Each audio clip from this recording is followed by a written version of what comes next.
If you don't know John Chambers, you're in for a treat. John has been part of our Techonomy community for about a decade now. I've gotten to spend time with him over the past 10 years. He was at Cisco Systems. He was the CEO, chairman, and executive chairman. During his 25 plus years at Cisco, he helped grow the company from, which I was amazed by, 70 million in 91 to a $47 billion company when he stepped down as CEO in 2015. So amazing growth over those 25 plus years. He started JC2 Ventures in 2018, which we'll hear more about. There's John. I'm all ready to go, John. Good to see you, my friend. Great to see you, John. And we just had the CTO of Zoom here, so if we have any Zoom connectivity problems, we know who to go to. But John, I talked a little about the growth of Cisco. How many acquisitions did the company do under your leadership? We did 180 of them, Josh, and we kind of rewrote the textbooks. In the early 90s, acquisitions in high tech almost always failed. We took a step back and said, how do we do them differently? And it accounted for probably half of our growth at Cisco was our ability to move into new markets and new areas by acquiring small acquisitions and growing beyond. We did a dozen over $1 billion back when $1 billion was a lot of money on it, and probably 75% of them ended up hitting or exceeding what we projected the market would do. We also made mistakes, and we learned in terms of how do you move forward, what works in acquisitions and what do not. But I really believe in them as one of the key forms of innovation. Do it yourself, partnering, or acquire. Right. And we'll talk about, obviously, probably take a lot of those philosophies, what you saw in those acquisitions and how you apply it to what you're doing now in venture. But so obviously over those couple decades, you had a front seat to the internet boom. You took full advantage, understanding how to leverage that. Obviously, you built some of the core infrastructure that the communication was flowing over. Talk a little about what you saw in the internet boom over those 2 decades, and now what you're seeing with AI. What are the similarities, the differences in what you're seeing in the market today? Well, the internet boom was something that occurred very gradually, and it really didn't get going to the early 1990s, even though the internet had been around for a while before that. And when we originally said it was going to change the way the world works, lives, learns, and plays, they said, you don't get it. You move around zeros and ones between techies. But it would dramatically change all aspects of our lives. And that played out for the next decade very strong. Cisco benefited with an average of 65% growth year over year for the decade on it. And we shared that success with our shareholders. You invested $1 in stock in Cisco at that time when we went public. And by the time we left, it was worth $15,000. So it was a tremendous run. I think AI will be very similar. That we are in the very early innings of AI. And remember, at Cisco, it was mid-1990s when you look at Jeff Bezos, and they said, with Amazon, what was the biggest hurdle you had to get over about selling things online? And he said it wasn't selling things online. People didn't understand what the internet was. So the internet had been around, and it was very gradual before people really realized where it was in terms of its opportunity. The AI boom, however, will occur, in my opinion, at 5 times the speed and 3 times the impact of the internet. So you're going to see it change rapidly. Today's world, while everybody talks about it, and we in high tech thinks everybody's adopting it, it hasn't affected hardly a small percentage of the workers in the Americas, using it as an example. I think this next year you will see it move across all industries, and by the end of the year have a major impact. So similarities in terms of the impact on the economy, changing the way you work, live, learn, and play, just getting started on AI, tremendous productivity from both groups. Speed of AI, however, like I said, 5 times faster and 3 times more impactful than the internet. Yeah, I think I heard an analogy this year. Many of us who are old enough to have received that AOL disc in the mail, and we first got onto the internet and said, wow, there's this new thing called the internet. The internet had existed for 20 years. The same thing, November 2022, ChatGPT opened access to the public, and we're like, wow, there's this thing called Gen AI. But as many of us know, enterprise level AI had been around for decades. So I think, to your point, John, it's interesting to see now how people are using it, and we're learning every day. So we're in this sort of rapid growth phase of AI. Are we in another bubble? From an investment standpoint in AI companies, and what are the companies that you're seeing that are going to win, and what are the ones that are starting to realize maybe the investment is not going to be there? So I think the capabilities with AI are still in the first inning in terms of its capability and direction. The internet boom went on for a decade through the 90s, and in 2001 we had a terrible train wreck. But during the 90s, it was large growth, huge build out, et cetera, of that, and broad-based acceptivity of the internet capabilities and function. We're just beginning to, as I alluded to earlier, get it started in companies such as agriculture or finance or in the healthcare or universities and education. So I think there will be some spectacular train wrecks among companies in the AI segment. But I think you're looking at least a decade-long run here. I think AI will drive the market this year and for the decade. I think it will get 7 to 9% productivity increases, which means we're at the very start of what it could return. And in terms of key areas I'm interested in, I bet on AI 8 years ago when people couldn't even spell it. And that's when I started the majority of my startups in AI. We're fortunate enough to have gotten 9 unicorns out of that group, 3 exits by acquisition, 3 exits by going public, and pretty good momentum in today's market in terms of direction.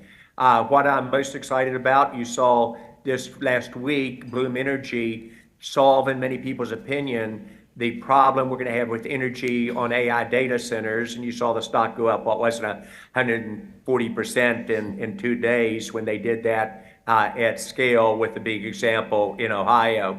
Areas I'm excited about, business to business enterprise.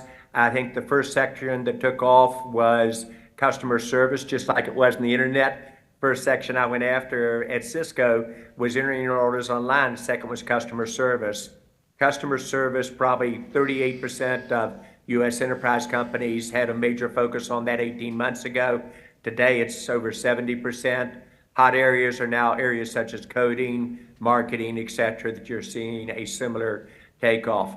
One that's underestimated, cybersecurity, and cybersecurity combined with AI will get very hot. That's where you see a company like Safe that is growing 100% year over year, that really provides the data for cybersecurity experts in their companies to allocate resources and to be able to tie that even to cyber insurance rates they get, is growing well. I like the concept of a company called Pindrop, where you do deepfake analysis, and it's something that Zoom ought to look at carefully about putting across all of their video capabilities. And I think you'll see many players in video conferencing use it, where you have the capability to determine true deepfakes with as little as 5 seconds capability on it. Fastest startup I've seen for an established company is what they're doing with deepfakes. They built their product, Josh, in 3 months, and another quarter they had already gotten 7 to 10 references and paying customers, and in 15 months they'll probably be at a $5 million run rate. You can do the math. That normally takes a startup 5 years to get there. So the speed of change with startups and established companies will be much faster, much more impactful than we saw before. Great. So you talked about the positive impact on, for for investors. A lot of this morning we spent talking about the future of work. We had someone well up here earlier, Umesh from Unifor, was on stage here talking about the Klarna example of eliminating 700 call center jobs down to 0. When you think about the impact on the economy and jobs, do you think this will just be a short-term, sort of challenge? How will we manage through that? I might disagree with the CTO of Zoom. I think it's going to have more impact in the short term than we realize. In the long run, it will absolutely be a net job creator. But you can do the math. If you're growing at 7 to 9% productivity per year, which I think well-run companies will over this next decade, you've got to create an awful lot of jobs for the jobs that you destroy. We haven't really focused on re-educating people, training in college on what skills you're going to need, how you retrain workforces, and those programs are on fairly early stage. But you could have certain aspects of tax preparation or consulting where 50% of the jobs disappear in a couple of years of it. What Umesh has done at Unifor has been amazing. They're growing almost at 80% year-over-year growth rate. They have the largest enterprise customer service wins around the world, and just won one a week ago for a 20 million a year type opportunity with a key partner out of Europe. They're in the top 3 of AI business to business, pure business plays. So you are going to destroy a lot of jobs, you'll create them, but I think we need a national focus in the US and other countries for saying, how do we retrain people? And for the companies, how do they retrain their workforce now before it becomes a problem for them? Best example of that is Postal Post in France. They started focusing on AI literally 7 years ago. They bought AI companies, they used startups, etc. Out of the 280,000 postal service people, they have already trained 250,000 of them on AI. What does it mean to them? How do they redo their business, moving from letters and packets, which are dropped rapidly, to delivery of everything from pharmaceuticals to meals to culture? And now they're doing certification among their employees. So I think that type of approach needs to be broader based across more companies. If we don't, I think you're going to hit some challenges, especially in the next 2 years in terms of job destruction versus job creation. So, I think one of the things you do at JC2 is not just deploy capital, but really are an integral part of understanding, helping your founders and startups navigate, deal with, boards, CEOs, customers. What are you hearing as you're interfacing, with CEOs and boards? What are they thinking about deployment of AI? What are the what's on their mind, and what are their worries? And where do they see the largest gains? So in the sequence you raised, Josh, a couple of questions. You're right. I'm not a traditional VC. I'm more of a strategic partner with my companies. I get very close to the CEO. Umesh probably said that to you on it. I've seen every movie, and Josh, I've goofed it up at least one time. By the way, if your audience agrees with everything that I say today, you and I have failed. I want to get people uncomfortable in terms of the direction. In terms of what am I hearing, let's start at the board level. The boards, the questions I get, and I interface to a great number of board members and boards as a whole, and boards and senior management of Fortune 100 companies. I've done 2 in the last 2 weeks as an example. What the board wants to know is, where is their company really positioned in AI? And where are they not on their strategy, but their implementation? And what are they going to be able to do different to grow and survive and not end up getting eliminated? Where most boards now realize that if they're in the Fortune 500, the odds on them being on that list 10 years from now is only about 1 in 3. So they know they've got to change. Second thing the board wants to know is, where am I versus our peers? In other words, where are they on AI implementation versus their counterparts? Are they using it effectively? Are still back in proof of concept or strategy stage? They want to know what's actually going to occur. And they're putting a fair amount of the pressure on the CEO and management team to be very candid with what is differentiable that we're doing or not, and what questions should they ask. The CEOs and top management team's questions are very similar to the internet, except at a faster pace. The internet in the early 90s.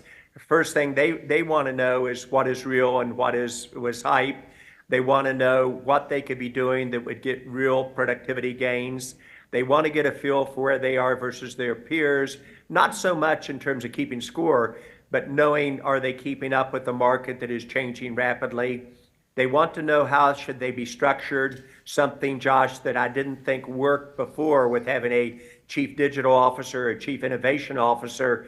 There were exceptions, but as a whole, when somebody got that role, it was really hard for them to be successful because it wasn't structured right. We're now seeing AI leaders reporting directly into the CEO that grow across the entire business. Organizations like Tata, which is one of the best run companies in the world, but also one of the best in Asia. Chandra there has one person overseeing all of the AI strategy implementation for it. Down to fundraising, if you look at what the Kingdom of Saudi Arabia is focused on, and I was in Europe this morning, Israel this morning, Saudi Arabia, back to the East Coast and West Coast before the session today, they have one major fund they're going to do in terms of AI implementation and focus on both how do they use that within the kingdom and then how do they build businesses on it and go across the board. So instead of doing that in a bunch of silos as companies or countries might have done before, it's coming together. So I think people are saying what is real, what is not, which sequence should I go on in applications, which industries will occur, and which approach. Great. Well, John, we knew that 15 minutes was going to go by quick, and you imparted a lot of wisdom for the group. So hopefully we'll be able to do this next time in person. And really thank you again for joining us today. Josh, it's a pleasure. I think it's 10 in a row we've done together, and look forward to seeing you next year as well. Great. Thank you for the time today. Thanks, John.